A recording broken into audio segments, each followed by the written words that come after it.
Hi, everybody. Ken Phelps here from the Daytona Regional Chamber of Commerce. It is my pleasure to welcome you to another Mission Member Spotlight interview. Our mission members are those business and community leaders who believe strongly in the work of the Daytona Regional Chamber and go over and above in their support of our mission. And it is my pleasure to welcome Jami Gallegos and Rick Durgin from Acies Home Improvement Services to learn about them and their company. Jami and Rick, thanks so much for taking a few minutes with us. Thank you. Hi, Ken. Thanks for having us. So tell us a little bit about Acies Home Improvement Services, how the company got started, and what kinds of work you guys do. Go ahead, Jami. I'll let you start. Okay. Well, Acies Home Improvement Services, we are a full-scale remodeling and renovation company. We're located in Ormond Beach. Our corporate headquarters are up on North US 1, and we are a subsidiary of Durgin Group Holdings. We serve all of Volusia County, and we do residential and commercial work. So on the residential side, we do kitchen and bath. We do gut down to the studs. We do full remodels. We do condo renovations, a lot of high-rise renovations. And basically it started, Rick and I both have, I'll let him speak about his, but we both have basically a lifetime of experience in the housing and the real estate and the building industries. And we actually met through the chamber several years back. And we just saw a need for, we joined forces just to have a fresh approach to home improvement. And what I mean by that, it's just kind of a crazy industry. And we wanted a different approach for homeowners. No games, no pressure, no lies, just a really fresh approach and honest upfront pricing. And just choices, just some choices. I'll let Rick talk a little bit more about that. He's big on the communication and the expectations, and he deals a lot with our clients. So yeah, we joined. I mean, like Jami said, we met at the chamber. So I guess a benefit of joining the chamber is getting your future partner, right? We did it, Skip did it. Hey, everybody does it, right? With that said, the goal we try to focus on is serving a wide format of customers. Like Jami said, from residential to commercial, and fitting the role of remodeling is our specialty. I've been doing this for about 30 years on and off at different parts of the industry, from building spec homes all the way to remodeling houses. I even owned a chain of retail flooring stores at one time. And then when I met Jami and we talked about her background, and we have similar backgrounds in the industry, in the housing industry, in the real estate market, we decided to open this up and give people a fresh perspective for a new company with good moral values, ethics, and good workmanship for a reasonable price. I'm not saying the cheapest price, but definitely the reasonable price. And I think that we've accomplished that. Our customers seem to be very happy. The vibe in the community seems to be very happy with what we provide, and we're happy to be part of that, and be part of the community and growing this area. Now, quick question for the two of you. I know in this industry, there's a lot of too big, too small kinds of jobs. Is there a niche that you guys do? Is there a job that's too small or a job too large for the services you provide? I don't think there's any job too large. However, I will say that we're not ready at this point to build new construction. I'd say that we have talked about it in the future. Large additions and new construction is probably something that we're going to delve into, but we do not have the resources right now in the infrastructure to do that, and we want to try to stay within our lane. In this day and age, and for the last year, I mean, even with a pandemic going on, everybody knows that the construction has been booming. We have been busier than we've ever been, and we're just trying to get that infrastructure in place for what we've already got going on, and to build and to increase our infrastructure there, I think is a little bit off, but that is our future goals, is to get into that. So, and as far as small goes, unfortunately, because of the industry and the trend it's taking, everybody being so far behind and booked up, we're booked up for several months. Smaller jobs are taking a little bit of a backseat, unfortunately, at times. We have to try to squeeze them in when we can. The slowest handyman is busy right now. They're 4 to 6 weeks backed up. The bigger contractors are, I know some people booking into 2022. So it's just one of those things. It's kind of an evolution happening. And again, like your mother always says, this too shall pass. And when it does, we'll be able to accommodate those customers a little more efficiently and quicker. Right now, unfortunately, people have to be flexible with contractors for the smaller jobs and even the bigger jobs. I mean, we're booking out right now about 3 or 4 months ourselves for larger jobs. and the smaller jobs we have to fit in between. So that's pretty much, Jamie, you have anything to add to that? No, that's about right. It's very fluid. It's very fluid. I'd say our sweet spot is the homes, condos, kitchen and bath. And then on the commercial side, we do retail, we do office space. We've done some salons, we've done some restaurant work. We've done things out at the Volusia Mall for CBL properties. So we have a wide repertoire, but right now we kind of have to be selective with what we're choosing right now and what we can do. Like Rick said, we need to stay in our lane and keep doing the great work we've been doing.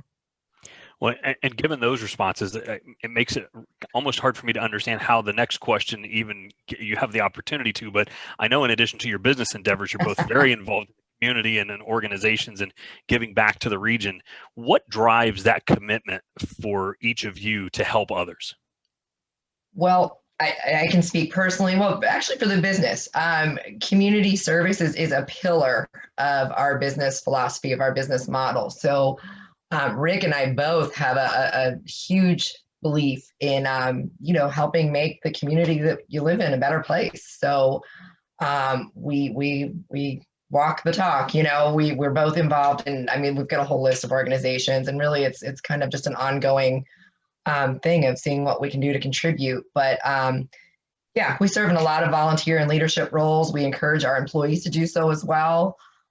We really want to be a company that gives back. And Ken, one of our biggies is the American Cancer Society. We've had a pretty big role in their making strides against breast cancer and their Real Men Wear Pink campaigns. We've both been active in Rotary, Halifax Humane Society. Oh my goodness, I can't even think. Just many different organizations, professional organizations as well. And we're just a big believer in that. Yeah, when I first moved to Daytona 16 years ago now, I think, the Daytona area, the first thing you join is the Chamber of Commerce, right? So you join, I've been a member of a couple different chambers here, and I still am. And you learn and you meet the business leaders in the community. And from there, you grow in the area. And like Jamie said, we are definitely committed to making the community better for all of us, a better place to live, better place to do business, better place to work. And, I think that's more important sometimes. I tell people all the time, don't lose focus on what you're doing. Business is important, but if the community is not there, the business won't be there. So you have to make sure the community is doing well in order for you to thrive in it. So instead of, I don't like it when I hear people complain when they're not part of the solution. So that's what we've talked about. I don't like to comment unless I'm actually part of the solution or part of at least have ideas for the solutions. So we like to be part of those and put our little part in there. Well, I could probably venture a guess then because that answer ties into the next question a little bit in terms of why does the Chamber's mission, the Daytona Regional Chamber's mission of advocating a strong economic and business environment resonate with you and in turn inspire your support for this program?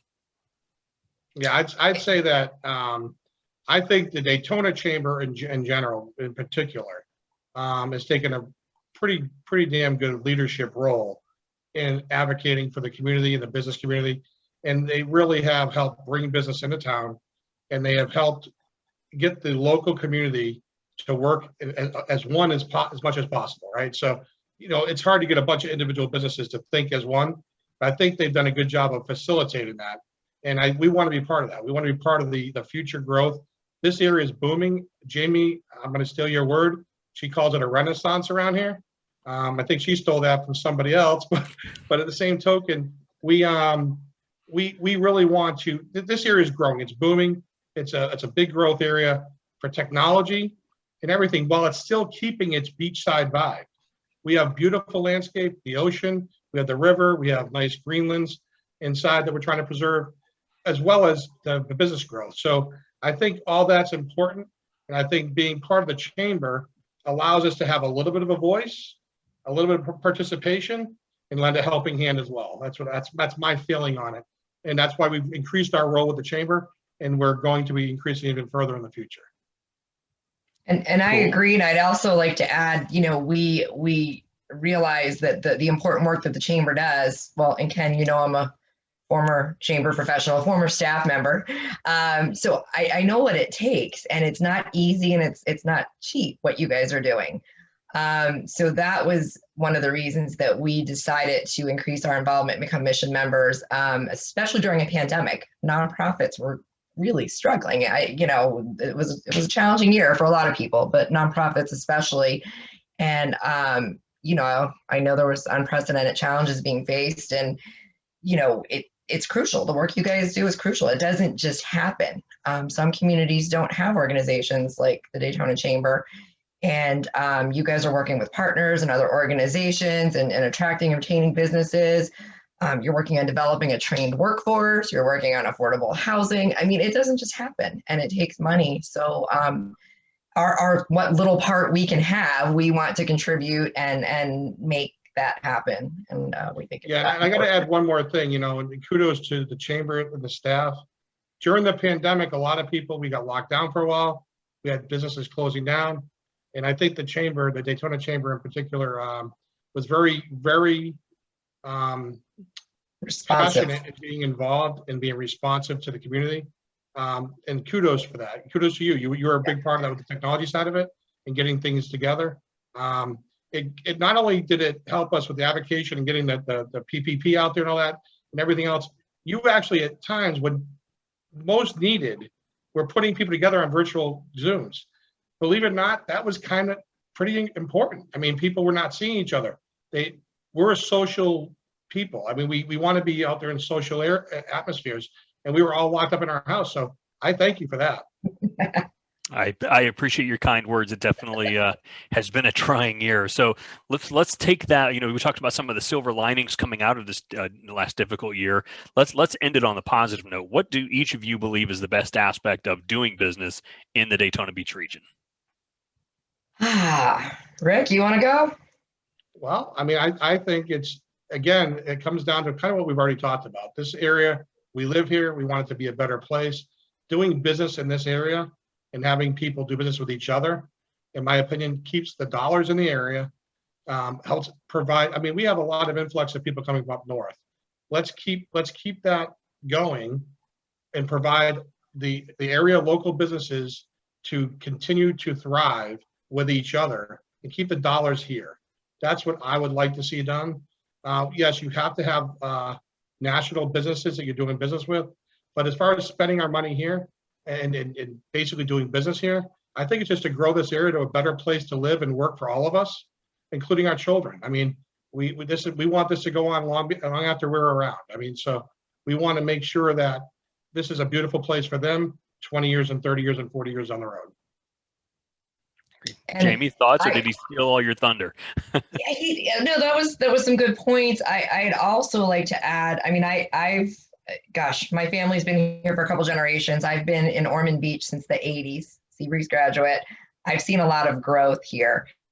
And I've also, though, in that time, I've lived around the world. So I've seen a lot of different communities and I've done business in different communities. And I've got to tell you, and this is just the bottom line, doing business in the Daytona area, it's a super friendly, business friendly community. But the thing that I like is we have access. We have access to the decision makers and to policy, and everybody seems to be super responsive.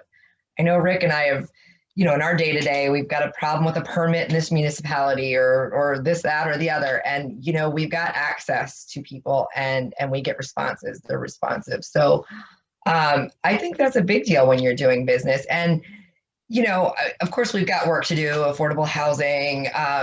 We've got a lot of work to do, as any community does. But honestly, I mean, I look at Daytona Beach, I look at East Central Florida, and if you go to any other coastal community, I still think we're the most affordable community. We're not, very affordable. And Boston, it's super affordable here. So I think it's affordable. It's easy living. It's great access, great responsiveness from most of our community leaders for the most part.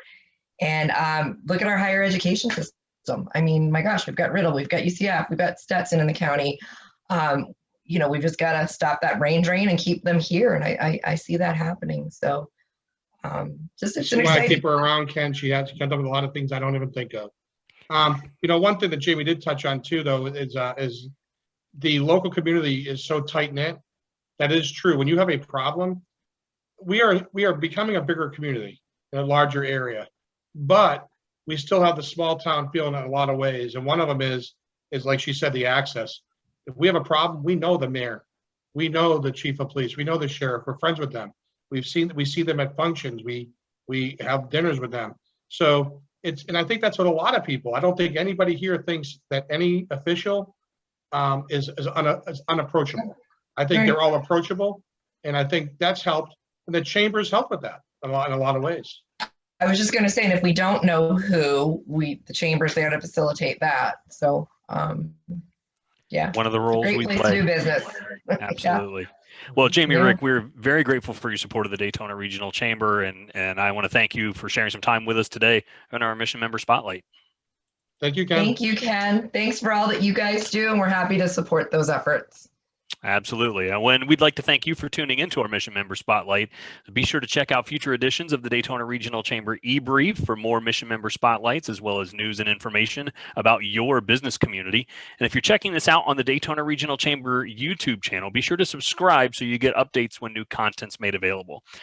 Thanks for watching, and so long, everybody. Hi, everyone.